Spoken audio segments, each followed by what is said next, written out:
The Nest Above the River. A wildlife documentary. Screenplay darkness settles over the old pine forest. The wind moves through the branches like a slow breath. Somewhere below, a river cuts through the shadows, cold and endless. This is a world built on silence. But silence here is a weapon. Every creature that survives the night has learned one lesson. Stay hidden. Stay ready. Or die. High in a broken pine, 40 feet above the forest floor, a nest waits. Inside it, 2 owlets shift beneath their mother's shadow. Small, fragile, utterly dependent. Tonight, their survival hangs on a single thread. She perches above her chicks, still as stone. A great horned owl, one of the forest's most efficient hunters. Her eyes, huge and forward-facing, gather every scrap of light. Her hearing can trace a heartbeat through solid wood. She does not sleep tonight. She watches. Below, in a hollow log near the riverbank, another shape stirs. A raccoon. Lean from a hard season. Hungry in a way that changes behavior. Raccoons are opportunists. Clever. Persistent. Built for climbing. Sharp claws. Dexterous paws. A mind that solves problems other animals cannot. Tonight, the scent of the nest reaches him on the wind. Warm, alive, irresistible. He begins to move. The raccoon reaches the base of the pine. His claws test the bark. It holds. He starts to climb. Above, the owl's head turns. Silent. Precise. She has heard it. A faint scratch. A shift of weight against wood. Her chicks stir beneath her feathers. She does not move yet. The raccoon climbs higher, branch by branch, careful, patient. He knows the risk. He climbs anyway. Hunger outweighs fear. The owl's talons flex against the branch. Something in the forest has already decided. This is no longer a question of if, only when. The wind stops. For a heartbeat, the forest holds its breath. The raccoon reaches the final stretch of trunk beneath the nest. His eyes lock onto the small shapes above him. The owl rises from the nest's edge, wings spread wide, silent as falling snow. She hovers for an instant above the intruder, talons open, legs braced. The raccoon freezes, muscles tighten along his back, teeth bared, claws hooked into the bark. Neither animal looks away. Then the owl drops. Talons strike first.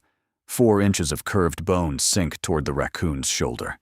He twists at the last second. The strike grazes fur instead of flesh. He swipes upward, claws raking air where her wing had been. She banks away, circles, and strikes again. This time, contact. Talons close around his hindquarter. He roars and lashes back. His claws catch a handful of feathers. She releases and lifts clear. Blood marks his side, but the wound is shallow. He does not retreat. He climbs faster. The owl dives again, aiming for the eyes. He ducks his head low into his shoulders, an old defensive instinct. Her talons scrape across his skull instead of his face. He shakes off the blow and pushes upward, closing the gap to the nest. The owl beats her wings hard, gaining height for another strike. Advantage shifts. First hers, then his, then hers again. The raccoon reaches the branch just below the nest. One more pull, and he will be within reach of the chicks.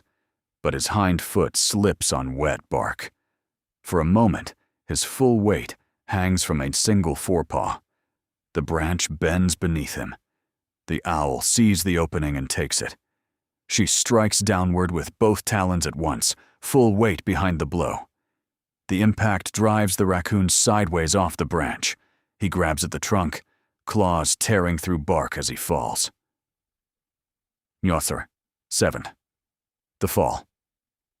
He catches a lower limb, hard, knocking the air from his lungs.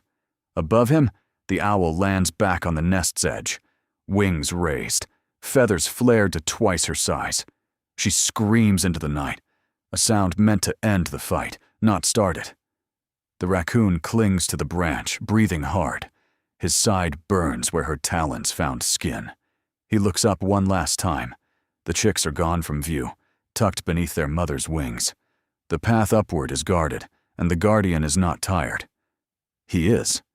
Slowly, he backs down the trunk, each movement careful, controlled, no longer driven by hunger alone, driven now by the simple need to survive the night. He reaches the forest floor and disappears into the undergrowth. Above, the owl settles back over her chicks, her feathers smooth, her breathing steadies. The nest is quiet again. Dawn will come in a few hours. The forest will look the same as it did the night before. No sign will remain of the struggle in the branches above the river. But something has been decided. Two lives were tested against each other, and both walked away. This is the quiet law of the wild. Not cruelty, not mercy. Only the endless balance between hunger and protection. Between what one creature needs to live and what another will not let go.